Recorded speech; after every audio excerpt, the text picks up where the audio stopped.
Halo, assalamualaikum, selamat malam. Berjumpa lagi bersama saya Wong Gandeng Sakdunyo. Bagaimana, Mbak? Kira-kira Iya Mas, minta malam. tolong untuk Udah tidak ya, di, udah selesai. ya, minta Ada tolong pertanyaan nih, mau tanya aja. sebentar. Minta tolong untuk tidak disebutkan nama dan Suaranya nggak jelas Mas. Suaranya nggak jelas. sekarang jelas belum? Oke. Sebentar. Udah. Jangan sebutin Aku nama mau dan tanya. identitas ya. Jangan sebutin. Ya, nama dan identitas. Oke.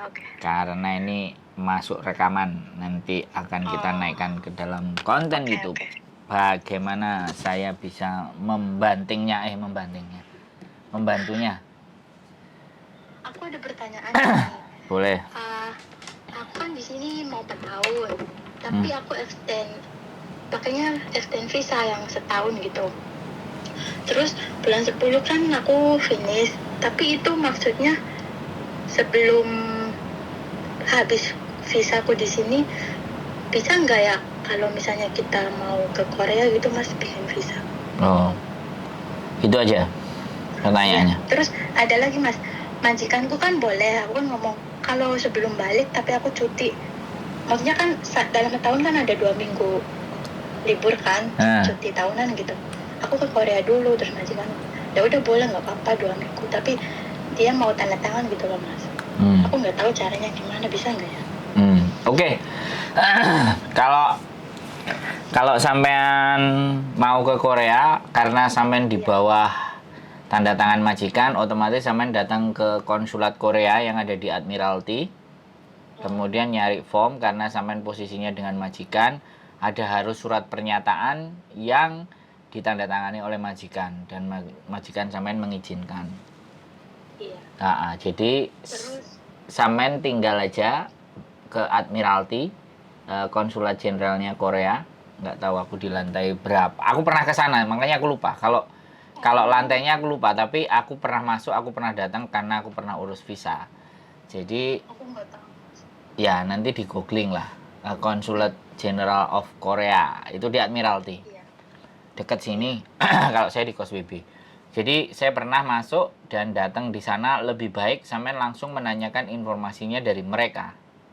Jadi sampean tanyakan, aku statusnya domestic helper dan aku ke Korea, kira-kira syarat yang dibutuhkan apa, kemudian bisa nggak, dan majikan saya sebenarnya setuju mengizinkan saya, kira-kira bisa dipenuhi apa enggak, ABCD bla bla bla bla. Baru setelah itu sampean akan dapat jawaban dari sana.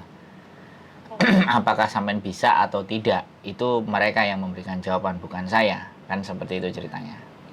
Iya. Terus kira-kira kalau misalnya itu harus ada uang jaminan, maksudnya buat di Koreanya itu ada yang ngejamin apa kayak gitu nggak ya kalau kita pakai travel? Makanya kalau kita kan jadi turis, yang dituju di mana, hotelnya di mana, domisilinya di mana, terus sampean sudah siap anggarannya berapa, itu semuanya bisa diklirkan atau ditanyakan di konsulat.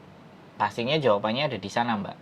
Kalau saya sendiri, kalau sampean bertanya ke saya pernah ya, di rekening saya memang juga sudah cukup ada sekitar 15 sampai 20 ribu Hongkong dolar. Iya. Akhirnya ya visa saya diturunkan 5 hari kerja kalau nggak salah. Visa saya bisa diturunkan. Nah, untuk kepastiannya sampean, sekali lagi saya tidak ingin ngomong tidak boleh dan tidak bisa, karena majikan sampean sudah oke, ya tinggal disampaikan ke konsulat Koreanya. Kira-kira prosedurnya saya harus ngisi form apa, bagaimana, seperti apa, terus majikan saya bagaimana, apakah majikan saya harus datang ke konsulat atau cukup formnya saya bawa ke rumah, konsulat sudah percaya kan, itu kan yang perlu ditanyakan ke sananya, Mbak. Iya. Begitu ceritanya. Iya. Terus Mas, ada lagi kan misalnya kita di sana kan misalnya dua minggu atau gimana, tapi kalau misalnya kita nggak pulang lagi ke Hong Kong, itu apakah nanti majikan ada masalah, nantinya dituntut atau gimana gitu?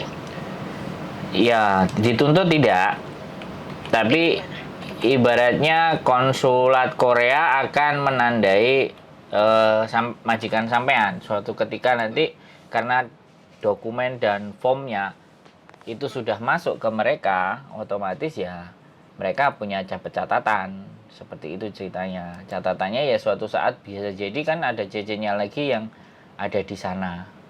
Kemudian minta izin lagi berangkat, nah itu sudah pasti dipastikan sudah sangat tidak bisa diterima.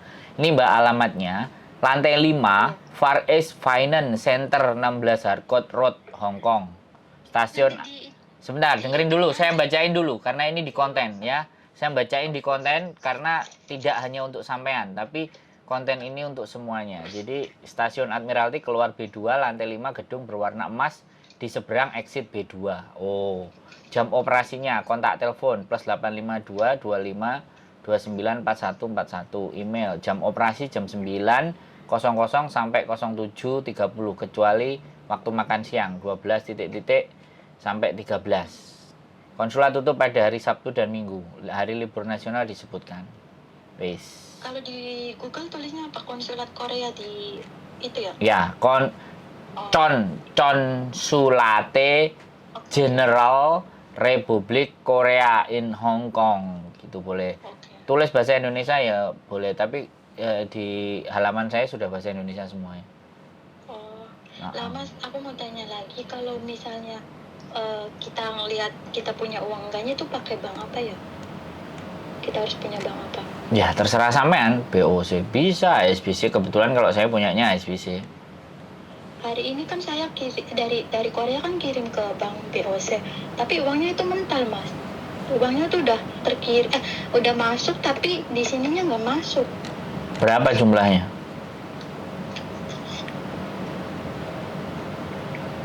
Suaranya hilang. Halo? Iya dengar. Suaranya nggak ada deh. Ya mungkin jumlahnya kelebihan kali Mbak, terlalu banyak. Enggak terlalu, ini kan nyoba dulu, makanya sedikit dulu. Itu pun nggak masuk Mas. BOC nggak masuk? Nggak masuk, di sini dicek nggak masuk. Nah di sana di Koreanya ngirimnya pakai apa? BOC di sininya. Enggak, Koreanya ngirimnya pakai apa? Pakai remittance apa pakai bank, sesama bank? Pakai HP, nggak tahu bang apa, Express, dia lewat pengiriman Express. Nah di situ persoalannya di situ Mbak. Kalau antar bank kemungkinan jauh lebih bisa. Makanya kalau temennya sampean atau pacarnya sampean yang ada di Korea, di banknya itu apa, cari transfer yang ke bank BOC, langsung transfer aja antar bank, nggak apa-apa. Beda wilayah. Syukur-syukur di sana ada HSBC, jadi sampean punya HSBC, sama-sama HSBC. Nah kalau Bank of China ya lihat Korea ada nggak Bank of China, suruh pacarnya ke Bank of China jadi setor biar sama banknya, itu jauh lebih enak. Lah kalau sampean kesulitan masalah kirim duitnya ya sebenarnya sampean punya bank ya, misalnya BNI atau BRI atau apa ya, BNI aja yang kira-kira ada di sini. Nah di sininya bisa diambil cash terus habis itu ditabungkan ke BOC. Jadi seperti itu ceritanya. Kalau BOC ya coba deh pacarnya yang di sana atau temennya sampean di sana cari BOC. Jadi sesama BOC kan posisinya lebih enak. Iya. Begitu ceritanya. Nah ini di Admiralty. Ada lagi Mas, kalaupun misalnya aku nggak balik lagi ke Hong Kong, nanti aku bakalan di blacklist gitu, nggak bisa masuk lagi Hong Kong. Sampean nggak di blacklist menurut saya. Tapi sampean punya rekod dan catatan buruk, kabur. Iya. Nah kabur itulah catatan yang harusnya kita hindari. Iya. Nah banyaknya anak-anak yang kabur, nah, habis gak kuat di majikannya cabut. Pemerintah Hong Kong kan gak melihat kalau majikannya jahat, majikannya gak enak. Yang dia lihat kan status kaburnya. Makanya kenapa mereka kemarin ada rapat dan pembicaraan sama KJRI. Mungkin rutin. Jadi banyaknya anak yang kabur, banyaknya anak-anak yang pindah pekerjaan. Kalau gak dapat udah break kontrak, kemudian nggak pulang, terus berangkatnya ke Makau. Nah, itu kan jadi pembahasan. Jadi satu-satu per individu itu menyumbangkan nama kita bersama di sini. Jadi ya nggak ada masalah juga sih sebenarnya, terserah suka-suka aja. Tapi kalau sampai niatnya sudah seperti itu, ya sebenarnya saya sangat tidak menyarankan ya. Saya sangat tidak menyarankan. Jadi kalau sampean melakukan hal seperti itu, kalau toh pun sampean memang mau ke Korea, nih saya kasih tahu caranya. Iya. Kalau memang sampean mau ke Korea, sampean lebih baik pulang, break. Ya, selesaikan dulu kontraknya dengan majikan, dalam artian bisa break, bisa interminate, atau sampean finishkan, sampean pulang. Terus jangan dikurangi uangnya, ya. Tabung sebanyak-banyaknya di tabungan sampean, entah BRI, entah BNI, entah Mandiri, apapun lah Bank Indonesia. Sampean pulang, ya. Saya nggak tahu lokasinya sampean di Jawa Timur, Jawa Tengah, atau Jawa Barat. Kalau di Jawa Timur, di Surabaya itu ada konsulat Korea. Kalau nggak ada ya di Jakarta konsulat Korea. Nah, sampean bikin paspor yang e-paspor. Jangan yang paspor biasa, ya. Sampean bikin e-paspor, kemudian sampean datang jalan-jalan ke Korea. Sampean ajukan di situ. Baru nyampe di sana, sampean mau overstay, sampean mau apa itu silahkan. Itu tidak mengurangi rekod sampean di Hong Kong. Nanti kalau sampean dari Hong Kong langsung ke sana dan tidak balik, iya kalau nasibnya di sana baik. Kalau nasibnya di sana nggak baik, kemudian sampean balik Indonesia, kemudian ternyata sampean mau Hong Kong enak ya cari duit, sampean balik lah, itu rekod sampean kan jelek. Ya kan? Jadi anak-anak itu kadang tidak berpikir jauh ke sana. Aku nggak ngerti. Ya dari jalan berpikirnya teman-teman itu aku nggak paham. Baik pulang dulu, urus visanya di Indonesia saja sudah. Jadi nanti permasalahannya gitu. Kalau urus visa atau apa paspor di Indonesia itu sulit banget loh, mesti negara kita apa serba sulit loh. Ya makanya sampean tak sarankan bikinnya e-paspor dan tabungan sampean cukupkan. Kira-kira berapa itu kalau misalnya? Kan saya tadi bilang 15 sampai 20 juta. Cukup, kata temanku yang di Korea itu harus ada 50 juta, belum lagi apalah syarat apa lagi bikin ini bikin itu. Ya sekarang kan sampean coba dulu, Mbak. Sampean coba dulu gitu loh. Jangan berdasarkan katanya. Kalau saya sudah jalani, Mbak. Oh iya, makanya Mas, aku kan nggak tahu. Aku lihat kan Miss Yuni juga pernah ke Korea, Mas Andro siapa tahu udah pernah. Ada fotonya. Ya nanti tak upload lah. Kan aku nggak tahu pengalaman. Bukan. Sekarang gini. Kita bukan saya pernah, Miss Yuni pernah, semua orang pernah, enggak. Cara berpikir kita itu sebaiknya tidak didasarkan atas kata orang, tapi kita googling. Zaman sekarang kan paling mudah di googling. Kalau enggak, minimalnya kita itu cari turis atau jalan-jalan ke Korea. Bagaimana syaratnya? YouTuber itu pasti akan mengulas. Minimalnya seperti itu, Mbak. Bagaimana apply visa ke Korea. Nah, itu masih keluar nanti YouTube. Nah, sampean tinggal lihat. Nah, setelah sampean lihat jangan semerta-merta ya, begitu dilihat langsung dipercaya, enggak. Dari satu tayangan, kemudian 2 tayangan, 3 tayangan, 4, ada kesamaan enggak gitu. Kalau semuanya kesamaan, berarti kesamaan itu yang sampean jadikan kesimpulan. Jangan yang beda. Jadi seperti itu cara untuk saat ini ya, cara untuk di dunia saat ini ketika kita mengakses sebuah informasi. Jadi seperti itu caranya. Jadi kembali lagi, jangan diputuskan sesuatu yang posisinya sangat merugikan diri kita sendiri. Nggak apa-apa lah, sampai nelpon saya berarti ini ada sebuah usaha gitu loh, sampai mau menanyakan. Jadi seperti itu. Nah, Kak, makanya lebih bagus lagi nanti yang minta libur hari biasa datang ke Korea sendiri, terlepas ya nanti mau bisa ataupun tidak. Rata-rata teman-teman itu kalau mau maju dan melangkah selalu akan jawabannya ribet, repot, maafan. Ya jadinya nggak dapat ilmu pengetahuan, bener nggak? Iya. Kalau walaupun kita sudah datang ke sana dan itu tidak berhasil, setidaknya kita punya pengalaman. Seperti itu, jangan kan begitu. Saya aja di Hong Kong dideportasi sampai 5 kali kok. Tapi bisa datang lagi, Mas? Ya buktinya sekarang saya tinggal di sini. Iya ya. Nah itu kan boleh ya, nggak di blacklist ya berarti ya? Ya. Dan pernyataan blacklist itu aku nggak paham. Teman-teman itu dapat dari mana? Apakah staff agent? Apakah teman-teman sendiri yang menggembar-gemborkan sesuatu? Kalau blacklist, Mbak, sekali lagi ya saya cerita sama sampean, saya ulang berkali-kali di konten saya nggak akan pernah bosan. Karena yang nonton saya hari ini, besok, lusa, ataupun bulan depan itu pasti nggak sama.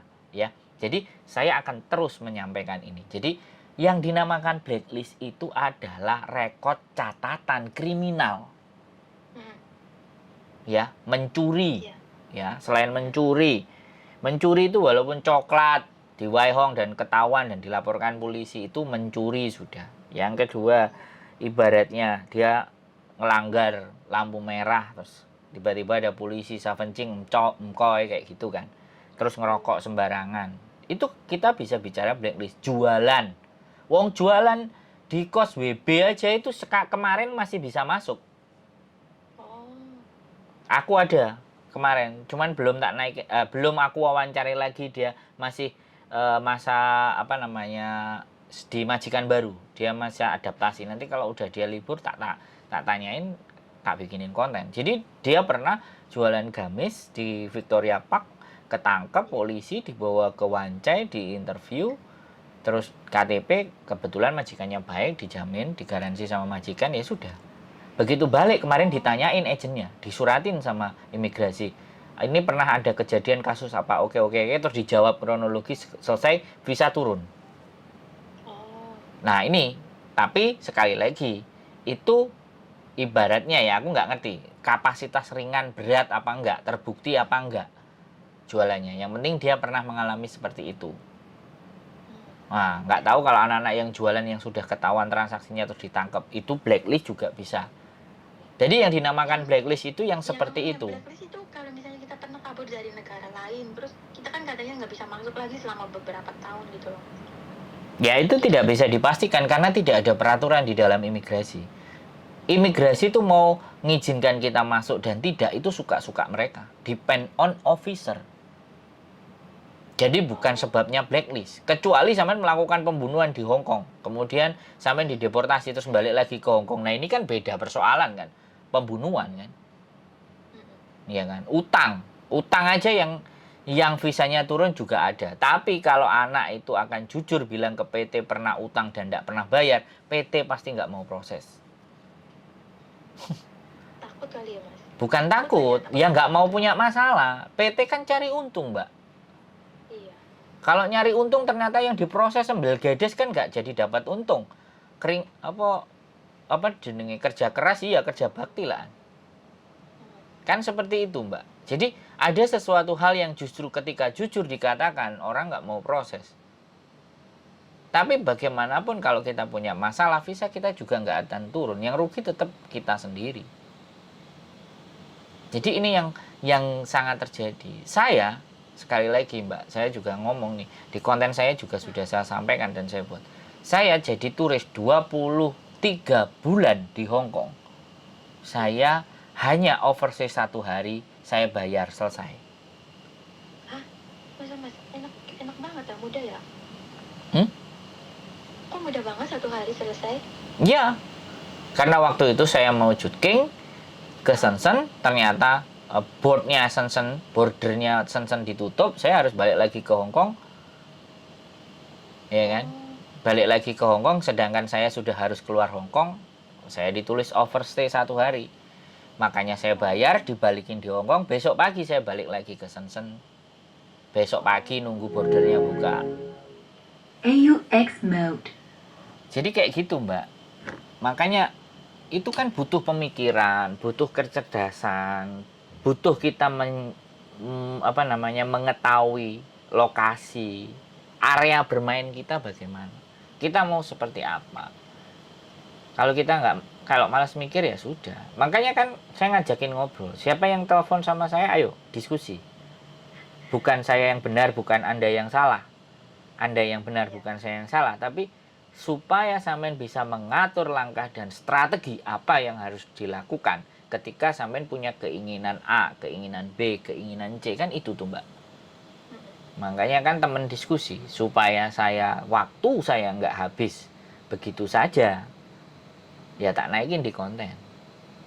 Toh juga. Iya, biar tahu nanti ya. Biar ada anak yang mungkin berpikiran yang sama seperti sampean dengan melihat konten saya kan.